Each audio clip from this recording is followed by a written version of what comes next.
Nah sekarang ketika ngelihat PDI Perjuangan dikeroyok oleh banyak partai gitu ya, Ade Armando itu berkaca kepada dirinya sendiri. Oh, dulu saya kayak gitu. Itu karena saya sombong.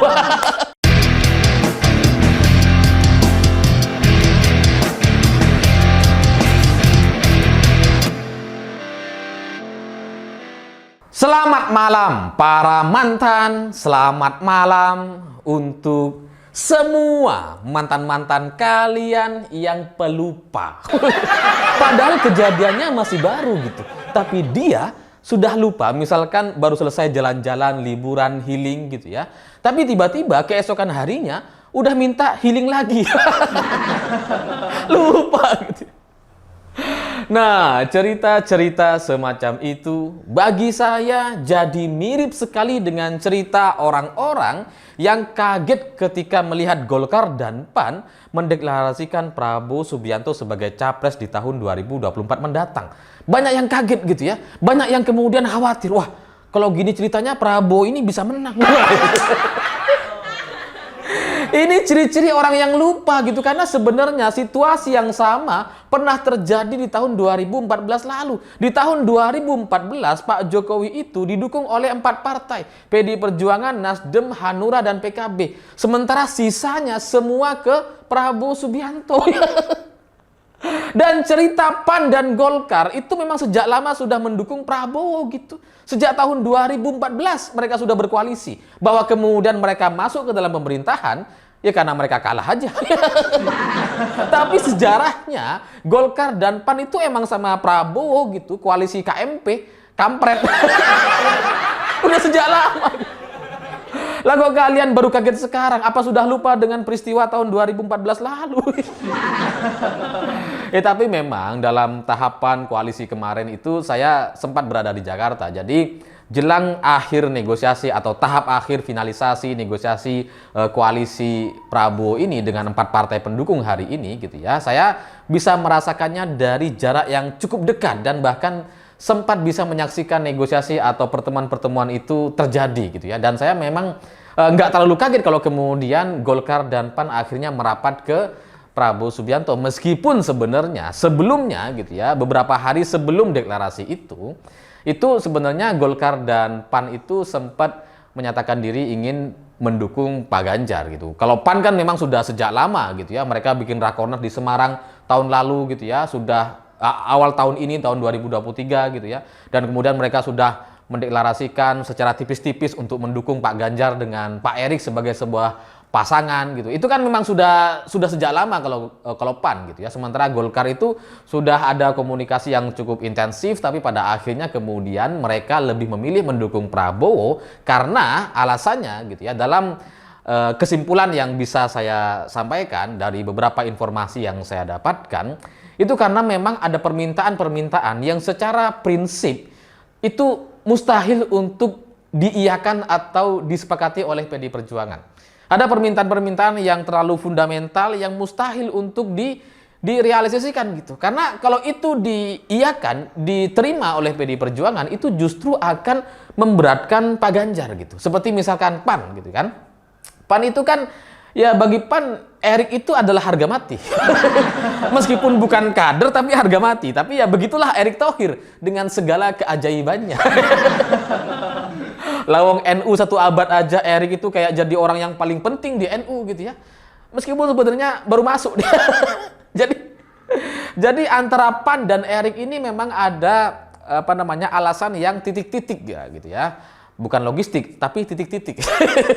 Deket lah sama logistik. Tapi intinya kalau itu kemudian diterima sama Pak Ganjar atau PDI Perjuangan, itu justru akan memberatkan. Sementara Golkar juga punya masalah yang sama gitu ya. Bebannya itu sama, yaitu masalah soal ketua umumnya yang diperiksa selama 12 jam oleh Kejaksaan Agung terkait kasus korupsi CPO gitu. Jadi kalau permintaan-permintaan dari 2 partai ini kemudian disetujui oleh PDI Perjuangan dan Pak Ganjar, itu justru akan memberatkan langkah Pak Ganjar ke depan. Kalau Pak Ganjar bisa menang di Pilpres 2024 gitu ya, itu kan nantinya beliau menang sebagai orang yang memimpin bangsa ini, tapi dengan beban-beban yang cukup banyak di bawah gitu. Jadinya langkahnya nggak cepet gitu ya. Jadi kalau misalkan PAN dan Golkar diterima oleh Pak Ganjar dengan permintaan-permintaan tadi yang kemudian dikabulkan dan diiyakan, dijamin misalkan gitu ya. Itu nanti kalau menang ya akan kesulitan Pak Ganjar gitu. Dan PDI Perjuangan sudah belajar dari tahun 2014 lalu. Kalau memang ada permintaan-permintaan yang terlalu berlebihan, itu tidak akan dikabulkan karena itu akan membuat presidennya jadi nggak bisa berbuat apa-apa seperti peristiwa SBY selama 10 tahun terakhir gitu kan. Nggak bisa ngapa-ngapain gitu. Koalisi besar memang gitu. Tapi kan terbebani gitu. Nah, sebaliknya Prabowo Subianto untuk urusan logistik, untuk urusan lobby dan janji-janji, itu emang nggak ada yang bisa ngalahin Prabowo lah. Prabowo itu kalau bicara soal janji itu nomor 1 lah, paling top lah gitu ya. Jangankan cuma urusan logistik atau kasus hukum atau masalah-masalah apapun, jangankan itu gitu ya. Jangan-jangan kalau orang minta surga mungkin juga dikasih sama Prabowo. Ya karena coba bayangkan gitu ya, selama kampanye di tahun 2019 lalu kita itu bertanya, Prabowo Jumatan di mana? Tapi meskipun pertanyaan itu belum pernah sekalipun dijawab oleh Prabowo Subianto dan timnya, Prabowo itu Jumatan di mana? Tapi kan tetap aja, Prabowo adalah capres hasil ijtima ulama. Kebayang nggak gitu ya? Orang yang nggak jelas sholat Jumat di mana, tapi menjadi capres hasil ijtima ulama. Kebayang nggak? Jadi ya Prabowo memang ahli dalam menyampaikan janji-janji gitu ya. Makanya kemudian PAN dan Golkar itu lebih nyaman dengan Prabowo karena memang bisa memberikan apapun gitu. Jangankan Golkar dan PAN yang memang legal gitu ya. Rizik yang kabur ke Arab Saudi dan kemudian dia menjadi tersangka atas banyak kasus di Indonesia gitu ya. Itu waktu tahun 2019, Rizik itu dijanjikan akan dijemput dengan pesawat pribadi oleh Prabowo Subianto kalau menang di Pilpres 2019. Jadi kebayang nggak? Seorang presiden menjemput seorang tersangka yang kabur dan nggak mau diperiksa. Itu coba bayangkan betapa buruknya negeri ini kalau itu kemudian terjadi. Makanya kemudian Allah tidak mentakdirkan Prabowo sebagai pemenang. Meskipun logistiknya banyak, sudah nyiram di mana-mana, akhirnya kalah juga gitu. Ya karena malu-maluin gitu. Masa iya presiden menjemput tersangka yang kabur dan nggak mau diperiksa? Malu-maluin gitu. Nah, jadi bagi PDI Perjuangan, ya yang namanya urusan kerja-kerja politik itu harus jelas di awal gitu. Sehingga kalau ada permintaan-permintaan yang sudah melampaui batas, ada janji-janji yang harus diberikan dan itu mustahil untuk dilakukan oleh PDI Perjuangan karena melewati batas atau menyalahi aturan-aturan yang sudah kita sepakati bersama gitu ya, ya itu nggak akan disampaikan, nggak akan diterima di koalisi PDI Perjuangan gitu. Karena yang namanya Pak Ganjar Pranowo ini harus berani, harus bisa cepat bergerak dan kemudian mengambil kebijakan-kebijakan yang sesuai untuk kepentingan masyarakat umum, bukan untuk kepentingan partai-partai koalisi gitu. Karena kalau berbicara soal partai koalisi, maka ini nggak akan ada habisnya, sehingga bebannya itu akan jauh lebih besar. Makanya kemudian ya sudah biarkan saja gitu ya. Bahwa kemudian ada Ade Armando yang menyebut PDI Perjuangan itu sombong dan sebagainya gitu ya. Ini adalah karma karena PDI Perjuangan sombong gitu ya. Yang pertama, dia lupa dengan sejarah tahun 2014. Yang kedua, kayaknya Ade Armando ini curhat gitu. Dia curhat colongan gitu ya. Dia menuding PDI Perjuangan sombong, padahal sebenarnya dia sedang bercermin kepada dirinya sendiri. Karena dulu ketika Ade Armando dikeroyok, dipukuli sampai bonyok dan hampir mati, sekali lagi hampir mati gitu ya, itu karena kesombongan dia tuh. Dia datang ke kelompok demonstran, dipukuli lah. Karena dengan kesombongannya itu kemudian dia berakhir bonyok gitu. Nah sekarang ketika ngelihat PDI Perjuangan dikeroyok oleh banyak partai gitu ya, Ade Armando itu berkaca kepada dirinya sendiri. Oh, dulu saya kayak gitu. Itu karena saya sombong. Makanya kemudian dia menyimpulkan bahwa PDI Perjuangan ini sombong berarti. Kayak dia. dalam imajinasi dia gitu. Padahal sebenarnya situasinya berbeda gitu. Kalau urusan PDI Perjuangan dikeroyok oleh banyak partai, dikeroyok oleh rezim seperti zamannya Soeharto, itu memang sudah ada sejak dulu. Tapi sejak tahun 98 sampai sekarang, ketika PDI Perjuangan dikeroyok oleh banyak partai, bahkan oleh rezim gitu ya, itu pasti karena sikapnya benar. Ketika PDI Perjuangan menolak 3 periode misalkan. Itu karena memang berpegangan kepada aturan-aturan yang benar.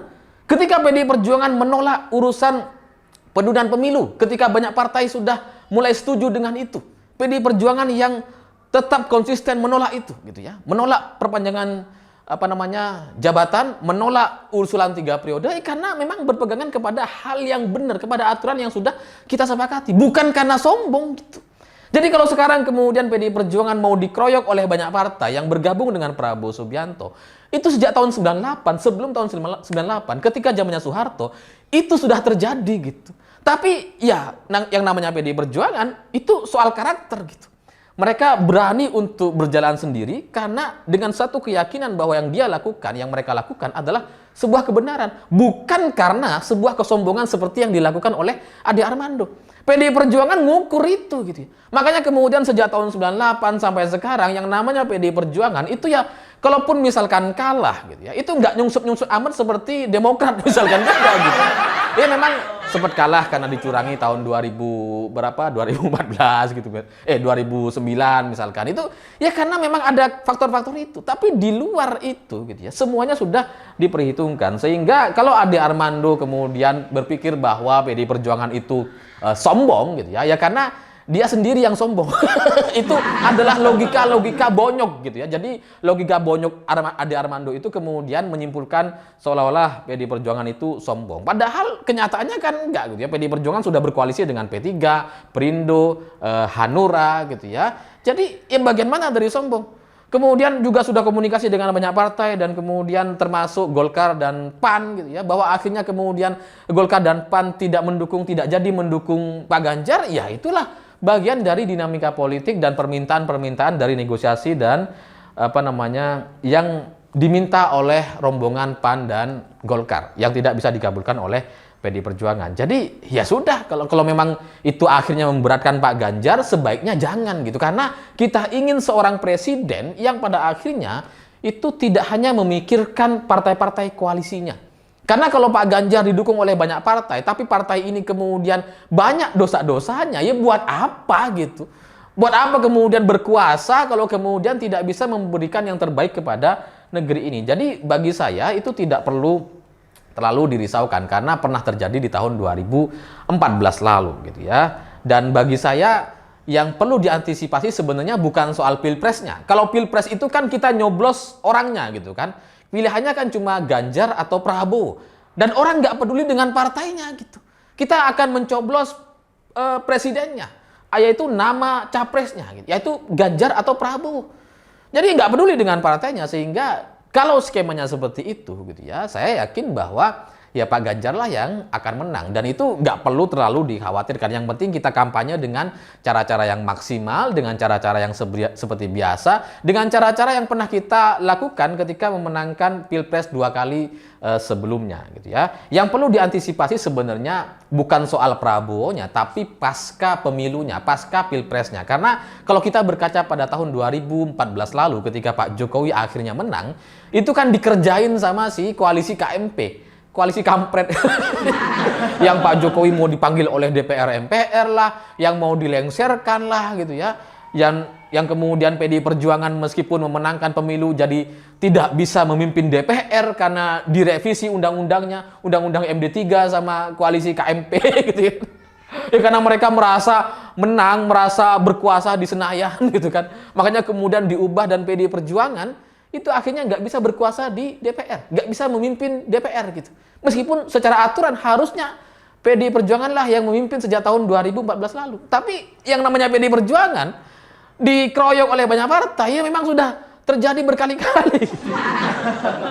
Dan pada akhirnya sekali lagi saya melihat meskipun dikeroyok gitu ya, kalau dalam posisi yang benar seperti yang dilakukan oleh PDI Perjuangan dan kemudian punya kekuatan yang oke dan bisa diperhitungkan, ya akhirnya pada akhirnya yang menang ya PDI Perjuangan lagi. Dan lebih dari itu kalau saya melihat juga dalam pemberitaan terkait PAN dan Golkar yang mendukung Prabowo Subianto itu kan diklaim menurut Hasyim gitu ya, itu diklaim sebagai sebuah dukungan yang sudah izin dengan Pak Jokowi. Ya saya nggak tahu mana yang benar gitu ya, apakah benar klaim Hasyim seperti itu, tapi kalaupun itu benar gitu ya, Ya mungkin karena sekali lagi seperti yang tadi saya sampaikan bahwa Pak Jokowi juga ingin menjadikan seorang Ganjar sebagai presiden selanjutnya yang tidak punya beban, yang tidak dibebani oleh partai-partai yang punya banyak dosa. Ya karena kalau kita perhatikan dari 4 partai itu gitu ya, semuanya kan kena kasus korupsi. Tinggal tunggu waktu aja semuanya itu. Ya, jadi pada akhirnya ya itu ya udahlah, yang banyak kasus korupsinya dikumpulin jadi satu gerbong. Nanti kalau misalnya ada masalah gampang dihabisinya. Dan kalau misalkan nanti Pak Ganjar sudah menang, Pilpres sudah selesai gitu ya, dan kemudian PAN dan Golkar mau bergabung lagi ke koalisi PDI Perjuangan, ya itu adalah sebuah tawaran yang tidak akan terlalu memberatkan gitu. Karena yang menang kan PDI Perjuangan dan Pak Ganjar gitu kan. Jadi kalau misalkan Golkar dan PAN mau gabung, ya sudah, kamu ikutin ini ya, jangan banyak minta, dikasih aja. Tapi jangan banyak minta gitu kan. Jadi ya mungkin itulah yang akan terjadi di 2024 nanti. Sehingga bagi saya sebagai orang yang pernah terlibat dalam 2 kali Pilpres dan menghadapi Prabowo Subianto, saya pikir ada banyak cara, ada banyak kekuatan yang dimiliki oleh Pak Ganjar sebelumnya yang mungkin itu masih bisa dimaksimalkan ke depan. Karena bagi saya gitu ya, kalau kita melihat seorang Ganjar Pranowo dan Pak Jokowi sama-sama di periode pertamanya ketika berhadap-hadapan dengan Prabowo Subianto, saya sangat yakin Pak Ganjar punya banyak kelebihan yang dulu menjadi kelemahannya Pak Jokowi. Seperti misalkan Pak Jokowi dituduh difitnah sebagai PKI, itu kan nggak bisa dituduhkan kepada Pak Ganjar. Seperti misalkan Pak Jokowi dituduh orang yang kelemar-kelemar, nggak tegas, kemudian bicaranya nggak lancar, pelongo-pelongo dan sebagainya, itu kan nggak bisa diserang kepada Pak Ganjar. Sehingga hari ini semestinya Pak Ganjar punya paket yang cukup kuat untuk menghadapi Prabowo Subianto, sehingga kemenangannya sama sekali tidak ditentukan oleh koalisi partai yang ada di dalamnya. Saya pikir itu. Terima kasih sudah menonton. Begitulah kura-kura.